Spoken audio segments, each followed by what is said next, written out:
La historia de la misa. La misa no ha sido siempre así como la conocemos.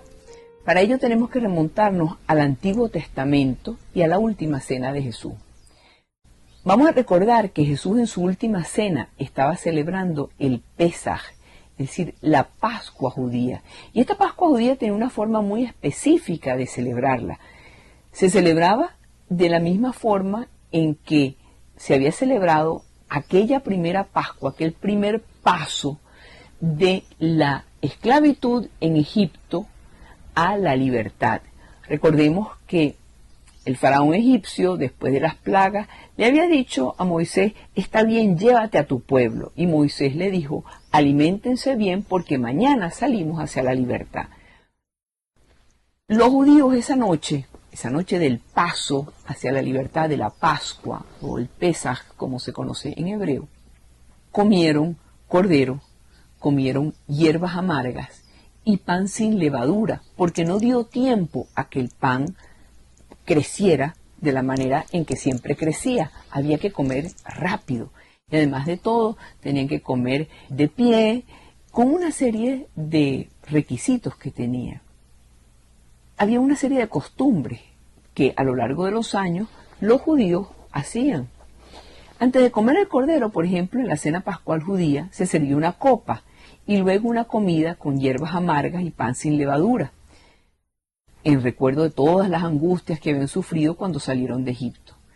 Una vez que terminaban este plato, se servía una segunda copa de vino y el hijo de la casa, el más pequeño, le pregunta al padre de familia: ¿qué significa lo que estamos haciendo? Entonces el papá, el padre de familia, el mayor, tomaba la palabra y narraba todas las miserias que habían sido sufridas en el desierto de Egipto y cómo los judíos fueron liberados a través de la intervención de Moisés y de la ayuda de Dios. En la narración había un momento en que, tomando el pan sin levadura, el padre tenía que decir: este es el pan de miseria que comieron nuestros padres a la salida de Egipto. Esas palabras dieron ocasión a que Jesucristo, después de hablar no solamente de la esclavitud de Egipto, sino también de la esclavitud del pecado y de la salvación del pecado que él iba a traer al mundo, le llamara la atención a los apóstoles sobre el pan que tenían en las manos. Una vez que este relato se terminaba, y se terminaba toda esta primera parte, los comensales, los que estaban a la mesa, de los salmos que se leían el Salmo 112 y el 113 hasta el versículo 8, lo respondían diciendo: aleluya, aleluya. Cumplido estos ritos, Cristo, en la última cena, como padre de familia, o sea, como el mayor, el más importante, según la costumbre de comenzar la comida, toma el pan, la bendice y la distribuye a sus discípulos. Fue en este momento solemne en que pronunció las palabras que hoy utilizamos nosotros en la consagración: tomen y coman porque este es mi cuerpo. Después Cristo, ateniéndose siempre a la costumbre judía, tomó una copa recién llena de vino, la elevó un poco, se incorporó, dio la acción de gracias. Era la tercera copa ritual, que es la que los judíos llaman la copa de la bendición. Esta vez todos debían beber de la misma copa, que era distinto a la primera y a la segunda, cuando cada uno tenía su propia copa. La acción de gracia le dio pie para pronunciar esas palabras: este es el cáliz de mi sangre, que será derramado por muchos para la salvación. A la bendición del cáliz siguió la segunda parte de la costumbre del judío, y tras una nueva bendición solían beber una cuarta copa ritual que probablemente no se tomó en la última cena. Ahora, Jesús no escogió como simple elemento de la Pascua judía para su última cena el cordero, las legumbres amargas, sino que toma elementos que ya son universales y espontáneos en un banquete: el pan y el vino. Jesús rompió la estrechez del rito de Moisés y comienza con una base que pudiéramos llamar cósmica, del pan y el vino de la tierra, y con un ritual antropológico, porque el pan implica el trabajo del ser humano. De esta manera, la Eucaristía confiada a la Iglesia es para todo el mundo y tiene carácter universal. Con este sacramento vamos a alimentar y santificar a todas las personas que busquen unirse en esta misma fe, en este mismo amor, en este mundo en que estamos viviendo.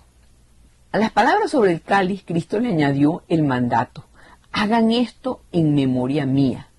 No era tan fácil interpretarlo puntualmente, porque si lo hubieran hecho exactamente, literalmente, solamente hubieran podido celebrar una Eucaristía al año, como se celebra la Cena Pascual. Pero esto es de suponer que tardaron algún tiempo hasta que fueron iluminados por el Espíritu Santo y comprendieron mucho mejor el alcance de las palabras de Cristo. Es muy probable que al principio la celebración eucarística se celebrara junto con la cena de los judíos, que celebraban con familiares y amigos y que tenía un carácter religioso. Y ahí empieza la primera modificación. Al principio, entonces, se celebraba el recuerdo, el memorial de la última cena, y se celebraba después una fiesta en la casa. Pero esto empezó a llevar a distracciones respecto a lo que era verdaderamente la Eucaristía. Y buscando separarse un poco de los ritos judíos, y como los cristianos tuvieron que empezar a independizar sus reuniones del culto judío para no someterse a las leyes judías, organizaron su propia liturgia de lecturas y oraciones, y era lógico que incluyeran como un apéndice glorioso el memorial que Jesús les había pedido celebrar en su última cena, o sea, la celebración de la Eucaristía. Como consecuencia de esto, la celebración eucarística empezó a adoptar una forma de acción de gracias. Se iniciaba con una exhortación y no tenía un texto fijo de antemano, sino que se dejaba a la inspiración del celebrante. Entonces, la comunidad cristiana se convirtió en una comunidad eucarística, y desde los inicios la comunidad cristiana empezó a reunirse para partir el pan, para participar de esa celebración eucarística. Al principio se celebraba solamente el domingo, que era el Día del Señor. Pero ya en los siglos III y en el siglo IV, la misa se generaliza y se empieza a hacer una misa diaria. Se separa entonces la misa de las grandes reuniones y comilonas, cenas con la gente, y la misa se empieza a celebrar en la mañana. Muchas ocasiones se celebraba en la mañana, así como que el día comenzaba con el amanecer de Dios. Como Jesús había enseñado el Padre Nuestro, y había sido la única oración que él había enseñado, este Padre Nuestro empezó a rezarse justamente antes de recibir la comunión. Pero Jesús también había deseado la paz a las personas. Él dijo que él había venido a traer la paz, y por lo tanto se unió la oración del Padre Nuestro con el deseo de la paz antes de recibir la comunión. Y se hizo esa oración cuando se deseaba la paz. Decía: la paz del Señor esté con todos nosotros, la paz esté siempre con ustedes. Se deseaban unos con otros. Y había una plegaria también que se empezó a decir desde el siglo VII, que decía: líbranos, Señor, de todos los males. Una petición: Señor, nosotros queremos vivir en paz, nosotros queremos que nos libres de todas las cosas malas que nos pueden suceder. Ya en el siglo VII y en el siglo VIII, junto a esto, se agregó para recibir la comunión también unas palabras que figuraban y aparecían en el Evangelio, que era el Cordero de Dios. Y esas eran esas palabras que San Juan Bautista había pronunciado cuando había visto a Jesús pasar por enfrente. Y a Jesús nadie lo conocía. Estaba Jesús saliendo de su retiro de 40 días y 40 noches en el desierto, y Juan Bautista lo ve pasando por allá y le dice a sus discípulos: miren, aquel que va por allá, ese es el Cordero de Dios que quita el pecado del mundo. Esa se empezó a rezar: Cordero de Dios que quitas el pecado del mundo. Y se le empezó a pedir a Dios que tuviera misericordia de cada uno de nosotros y que nos diera la paz. Ya para el siglo IX es la época en que empiezan a surgir oraciones privadas, oraciones en silencio por parte del sacerdote que está celebrando la misa, por parte de los fieles, y así se va conformando la comunión. En estos mismos siglos se considera que hay que decir algunas palabras y un reconocimiento a Jesús en el momento de recibirlo. El momento en que el sacerdote le muestra la hostia consagrada a la persona, dice, este es el cuerpo de Cristo. No es una representación, este es el cuerpo de Cristo. Y la persona en ese momento reconoce que sí es el cuerpo de Cristo, que es la presencia viva de Cristo. Solo cuando la persona reconoce, esta es la presencia viva de Cristo, este es el cuerpo de Cristo, el sacerdote le da la comunión. Pero antes de eso, decimos también unas palabras que también están en el Evangelio, que fueron agregadas también hacia el siglo XI, el siglo XII, que eran esas palabras que le había dicho el capitán del ejército a Jesús. Cuando el capitán del ejército se acercó y le dijo a Jesús, Señor, mi hijo está grave, mi hijo está muerto. Y Jesús le dijo, llévame para tu casa. El capitán del ejército le dijo, mire, yo sé lo que significa dar una orden, porque yo doy órdenes y le digo a mis soldados, caminen y caminan y vayan y van. Señor, yo no soy digno de que tú entres en mi casa. Di una sola palabra y mi hijo va a quedar sano. Esas mismas palabras, con esa fe tan grande, esa fe que Jesús le dijo al capitán del ejército, no he conocido una fe más grande que esta. Son las que nosotros decimos cuando el sacerdote eleva la hostia consagrada, antes de que nosotros lo recibamos. El sacerdote eleva la hostia consagrada y nosotros decimos, Señor, yo no soy digno de que tú entres en mi casa, pero una palabra tuya bastará para sanarme.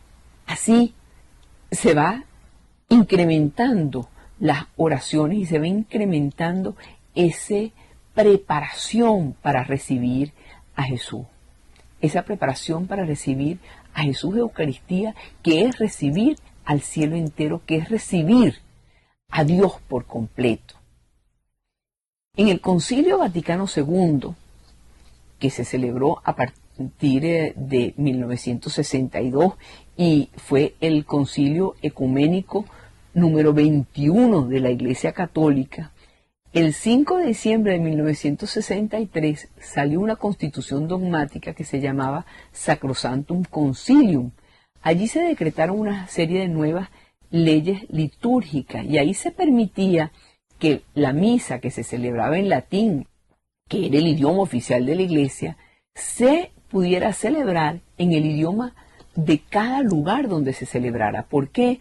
Porque así las personas entendían lo que el sacerdote estaba diciendo y se podían preparar mejor para recibirlo.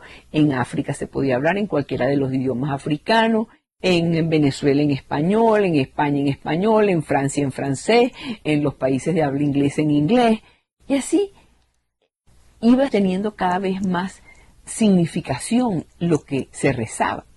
El Papa Benedicto XVI, en julio del 2007, sacó una carta apostólica acerca de los sumos pontífices y explicaba las razones por las cuales todos los papas hicieron mucho hincapié y tuvieron mucho interés en el desarrollo del culto y la liturgia. Y ahí los va enumerando. Y luego sigue un comentario sobre la adhesión de un gran número de fieles católicos a un misal que quedó sin implantar después de que Pablo VI hubiera publicado las reformas solicitadas por el Concilio Vaticano II.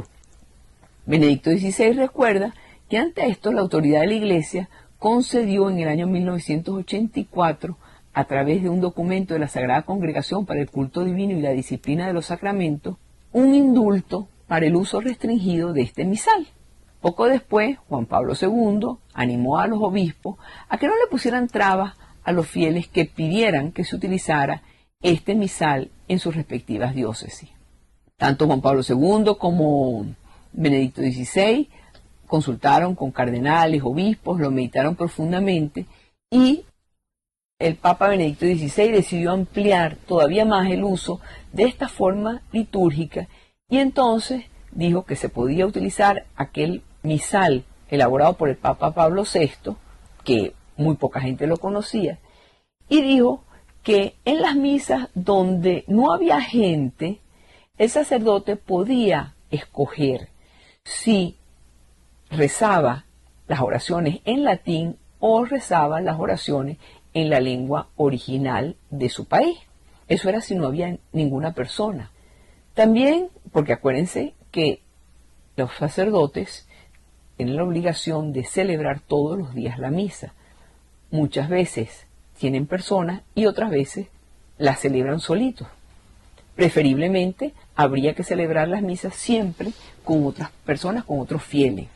Ahora, en las misas comunitarias o en las misas que se realizan en los institutos religiosos, en las congregaciones religiosas, se pudiera utilizar también algunas frases, algunas partes en el idioma oficial de la Iglesia, que es el latín, pero las otras partes, de manera que la gente la pueda entender, hay que leerlas y hay que rezarlas en el idioma típico de cada lugar.